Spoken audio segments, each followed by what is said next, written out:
Bien, tenemos el placer de conversar esta mañana con Melanio Paredes, miembro del Comité Político del Partido de la Liberación Dominicana. Profesor, buenos días, bienvenido. Buenos días, Oscar, don Freddy, Luisín. Bienvenido, profesor. Buen día. Mire, cuéntenos de la reunión de ayer. El Comité Político se reunió, asuntos tratados, ¿cuáles fueron? Cuestiones que el país deba saber. Entre otras, el que ustedes refieren en sus comentarios, asistiremos mañana a la convocatoria del diálogo a escuchar. ¿Cómo escuchar? ¿No le ha llegado la documentación que se ha prometido para que la conozcan ustedes y socializarla después? Nada hasta ahora. Y esperamos que el gobierno presente mañana, lleve a la mesa las propuestas, la fundamentación de las 12 reformas, cómo el FOPREDON deberá depositar lo que entiende sobre el tema del Código Electoral, Ley de Partido y Ley Electoral, que fue el tema que se adicionó en la primera convocatoria. En todo caso, nosotros iremos a escuchar. Y deberá ahí plantearse la intencionalidad del gobierno. Hay un elemento cardinal, como señalaba Oscar en sus comentarios, es el tema del presupuesto. El presupuesto debe presentarse ya al Congreso. Y si se está planteando una reforma fiscal, como ellos han dicho, no una reforma tributaria, que solamente tiene que ver con los impuestos, sino una reforma fiscal como ordena la ley de la Estrategia Nacional de Desarrollo, que llama un pacto fiscal. Entonces, no solamente es como tú tributas, como tú recoges impuestos, sino como tú gastas. Y en el gasto, el gobierno tendrá que proyectar su intencionalidad para el próximo año, que es, digamos, su primer año para un presupuesto que lo van a ejecutar plenamente en términos de su proyección. Ya este año lo fue, pero digamos que en medio de la pandemia, apenas 4 meses o a meses, porque el presupuesto se presentó antes de diciembre, de llegar al poder, se le pudieran tomar en cuenta algunos reparos sobre eso. Pero ya para el próximo año, el gobierno tiene que reflejar cuáles son sus ejes fundamentales para abordar los temas de la agenda nacional. Mira, ¿alguna explicación del PRM, o del gobierno, no del PRM, perdón, del gobierno de por qué no se envió la documentación tal cual estaba programado? Ninguna. ¿Se ha confirmado el diálogo para mañana? Ninguna. ¿Se ha confirmado, Melanio? Sí, está confirmado. ¿Se ha informado de si asistirá el presidente de la República? No tenemos la información. Y a mí me preocupa un asunto. Perdón, antes de irnos lejos del tema, sí. Si el presidente de la República asistiera, ¿evaluaron la posibilidad de que el presidente Medina acuda a la reunión? No, el PLD designó su comisión y estamos listos para preparar, enviar comisiones técnicas a cada una de las 13 propuestas que se han planteado. Esa es la lógica que hemos discutido en el comité político y así será. Si en algún momento hubiera necesidad de que los presidentes de los partidos o el liderazgo nacional acude a la firma de algún tipo de documento, pues quizá en ese momento acudiría el expresidente Medina. Y a mí me asalta una preocupación.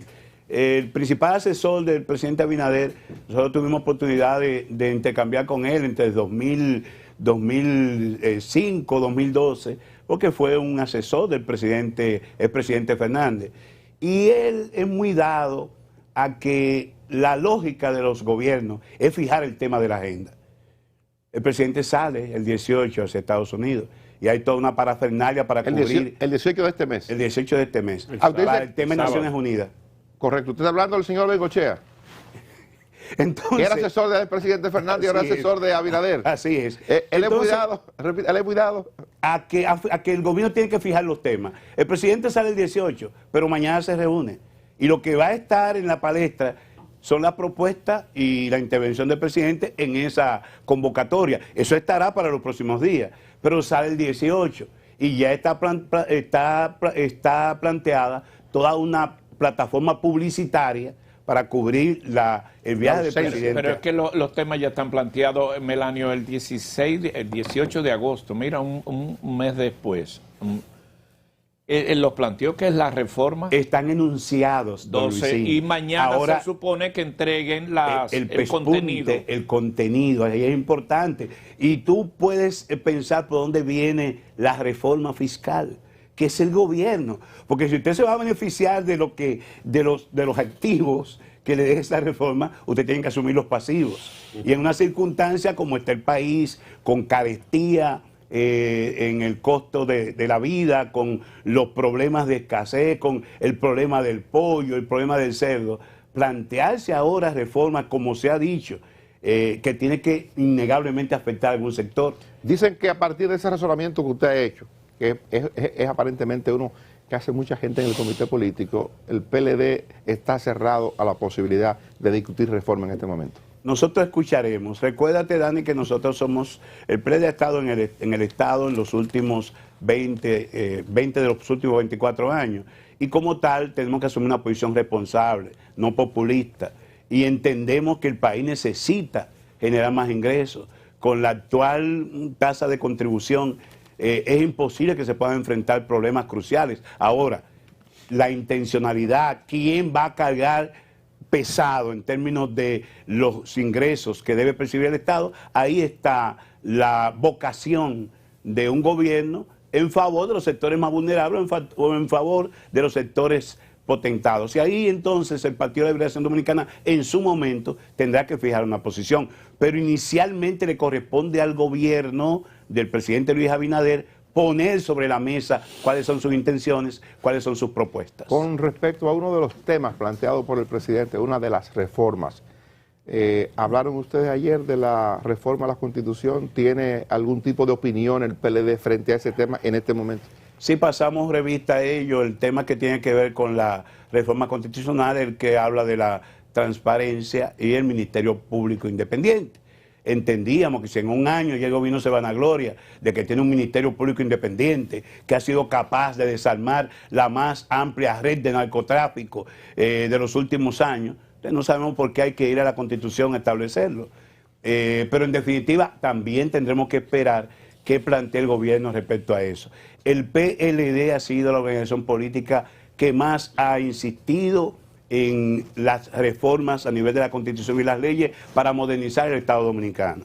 Y el propio expresidente Fernández, que ya manifestó su oposición a que se toque la Constitución en esa materia, lo auspició una Constitución ampliamente debatida porque se convocó a un diálogo para ello. Esa Constitución está ahí, en algunos de sus preceptos habla del Ministerio Público. Ese Ministerio Público que hoy funciona y cuya única diferencia es que nombraron a Miriam Germán al frente, porque los demás son el producto de la profesionalización del Ministerio Público pero y de los mecanismos que se han establecido. ¿No hablaron ahí, profesor, de un tema que es el 124, que el presidente Abinader lo quiere? No, para nada, porque parece que no. Hay la intención de rehabilitar al presidente Medina para que la oposición se selle en división de manera mucho más clara. No ha sido tema de discusión y tampoco creo que sea del interés de la dirección del partido y del propio presidente Medina. Melanie, una taza de café Santo Domingo. Cafecito del bueno Al para momento usted. de que le formulo la siguiente pregunta. Ustedes ayer, no sé si fue oficial o oficiosamente, se refirieron al tema de la Operación Falcón, señalando que ya lo habían advertido en junio del año pasado de la infiltración en la campaña política de gente ligada al narcotráfico. La respuesta que recibieron del presidente del PRM es que chequeen, invitó a la gente que revise en qué periodo se forjó la fortaleza de esta organización que se está desmantelando. Nosotros observábamos que es penoso que los partidos políticos entren en ese dime y direte en lugar de analizar esto desde el punto de vista sistémico, porque posiblemente ni ustedes, ni los ni los que estaban antes de ustedes, ni los que estén después de ustedes, tengan estén forrados, estén blindados contra un tema que ha afectado sistémicamente la política dominicana, no necesariamente un partido político. Interesante la reflexión, Oscar. Y yo quiero en este momento, y ojalá me tengan un corte de esas declaraciones que hizo el PLD el 15 de junio del año 2020, en plena campaña, por boca del ex procurador, entre otros cargos, Francisco Domínguez Brito. Y digo esto... ¿Usted lo trajo el corte? Sí, está, se lo pasé a... Vamos a ver si Burgo nos indica cuando esté listo. Y quiero señalarle lo siguiente, el PLD no está hablando ahora por un problema coyuntural, ha sido una preocupación permanente del Partido de la Liberación Dominicana la incursión del narcotráfico en la política. Pero eso pasó en los 20 de los 24 años que ustedes gobernaron, Melania. ¿Quién era el procurador? ¿Quién era el jefe de la policía? ¿Quién era el jefe de NSD? ¿Quién lo ponía? Bueno, Con los un ejercicio de cristal, los Melanio. 3 casos más sonados acá son el de Quirino, son el de Toño Leña y son el de el César el Abusador. Todos esos casos fueron instrumentados conjuntamente con las autoridades de la DEA en los gobiernos del Partido de la Liberación Dominicana. Incluso el primero de ellos nos creó serios inconvenientes porque, como ustedes saben, hubo acusaciones de que en el orden interno se promovió aquí la traída del señor Quirino. Sin embargo, el caso de Toño Leña, muy conocido, todo el mundo sabe, y todo el mundo sabe cómo funcionan estas redes. Tú desmantelas uno y quizá antes, al día siguiente, se está montando otra red. Se meten en todos los partidos. Todo el mundo conoce del caso de César el Abusador. Se instrumentó el expediente. Es cierto que se fue por vía marítima a Colombia, pero las trazas y las informaciones de inteligencia del país permitieron la captura de ese señor en Colombia. Y debo decir, en este proceso, ustedes saben que hay 2 funcionarios, es lo que no ha llegado la información, que están suspendidos por filtraciones. Hay un fiscal que era parte de todo aquel aparataje de investigación que está suspendido. Y se ha dicho también que el director o el encargado de la unidad antilavado está suspendido. ¿Por qué? Porque de los 3 extraditables que buscaba este desmantelamiento, hay 2 que se fueron. Entonces, ¿es culpa del gobierno de Luis Abinader para decir que en el caso de César el Abusador fue culpa del gobierno de Danilo Medina? No, todo el mundo sabe que esta es una red poderosa, que ataca las instituciones, que no se exceptúa de esa infiltración a las grandes potencias, países europeos, Ahora, Melanio, estadounidenses. el tiempo de que el gobierno diga esta operación o esto comenzó o esto se fortaleció a partir del año 2012, justamente en el año en que el presidente Medina se convierte en presidente de la República. ¿Qué le dice a usted eso? Justamente la narrativa. El gobierno se ha empecinado en primera persona, el propio presidente, en calificar al PLD de una corporación mafiosa. Hay una narrativa y que el PLD es el culpable de todos los males de este país. Cuando hablé del primer caso sonado de Quirino, ¿quién fue que nombró? ¿En qué gobierno se nombró a Quirino en el Ejército Nacional? No fue un gobierno del PLD. Y si ellos atribuyen todos los males a los gobiernos de los últimos años del presidente Medina, entonces el PRM se fundó durante el gobierno del PLD. El PRM, ese partido que está en el gobierno, se fundó y alcanzó el poder durante los 8 años del gobierno del PLD. Entonces, tú no puedes ver las cosas con pinza. Esas investigaciones no se hacen en un año. Esas investigaciones son el producto de un proceso que se inició. A ver el video de Domínguez Brito que usted ha traído. Por favor. Primero, recordarle a la opinión pública que el 15 de junio el compañero Francisco Domínguez Brito, en este mismo salón, le dijo al país, alertó, advirtió del uso de los recursos de manera masiva, abusiva,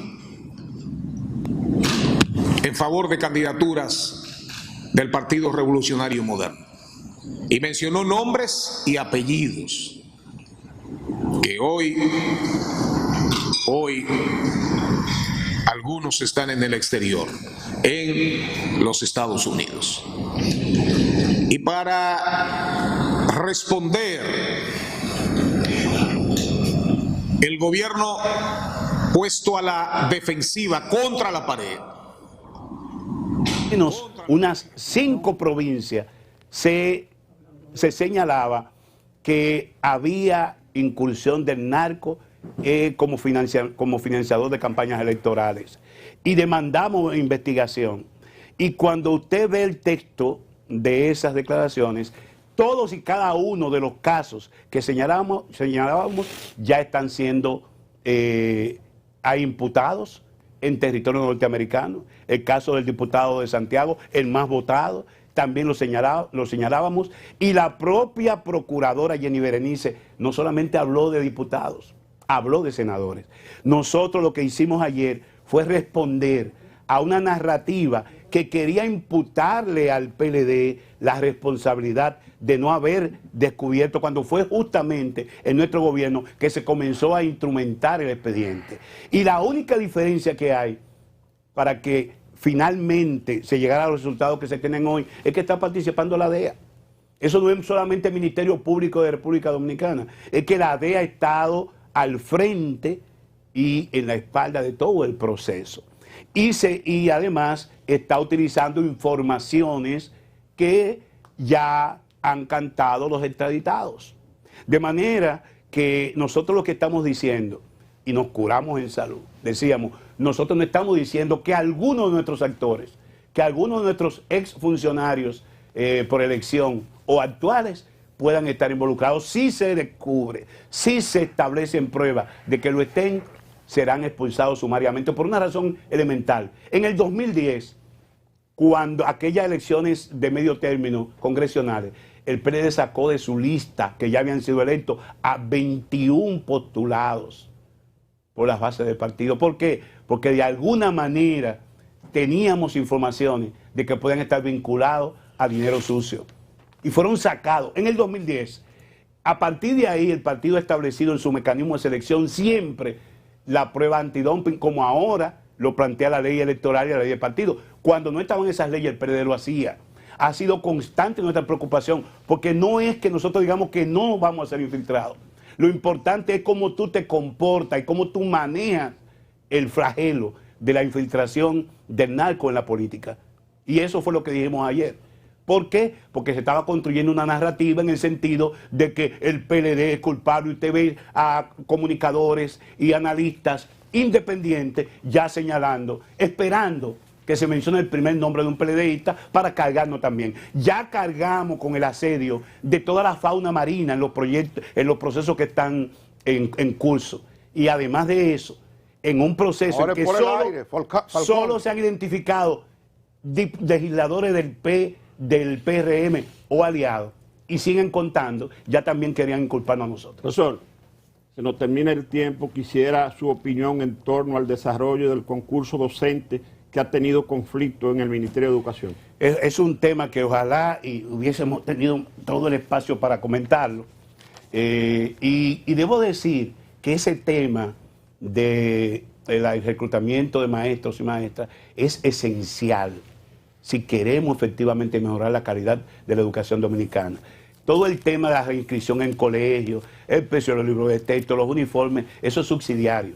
Ahí está lo fundamental si queremos lograr mejores aprendizajes en el sistema educativo dominicano. Pero vamos bien ahí. No, yo incluso entiendo está pidiendo que las autoridades deben contemplar la posibilidad de ese inicio del año escolar para el 20 de septiembre. Apenas a días del inicio del año escolar, no tenemos los maestros y maestras disponibles para poder atender a una matrícula que incluso el propio ministro ha dicho que se inscriba todo el mundo. Los códigos de bioseguridad no están asegurados y aquí el tema de la pandemia sigue siendo un peligro latente, lo dice la Universidad Johns Hopkins. Entonces, no se han contratado los profesores. Dicen en el ministerio una cosa extraña, que necesitan 19,000. En el último corte, la gestión nuestra, se contrataron 7,000 y es más o menos el promedio. La población estudiantil de 2.8 millones de alumnos no ha variado en los últimos 10 años. Salen alrededor de 100,000 bachilleres, entran en nivel primario alrededor de 100,000 alumnos. Por consiguiente, la cantidad de profesores debía mantenerse también estable. Salen por jubilación 6 o 7,000 y deben entrar por contratación o nombramiento 6 o 7,000. Ellos están hablando de 19,000. ¿Qué vamos a hacer con los 12,000? Eso tiene el trufo a clientela. Y el desorden con este concurso, que no había control de nada, la plataforma no funcionó, las pruebas hay que ver si están alineadas con el contenido de la formación que han tenido los Ayuda docentes. ayuda a Fulcar. Y son temas que yo Profesor, entiendo que hay que abordarse en el pacto educativo, Gracias como por lo hemos acompañarnos. señalado. Gracias por acompañarnos. Melanio Paredes, miembro del Comité Político, ustedes gracias por estar con nosotros. Mañana de vuelta a partir de las 5 de la madrugada.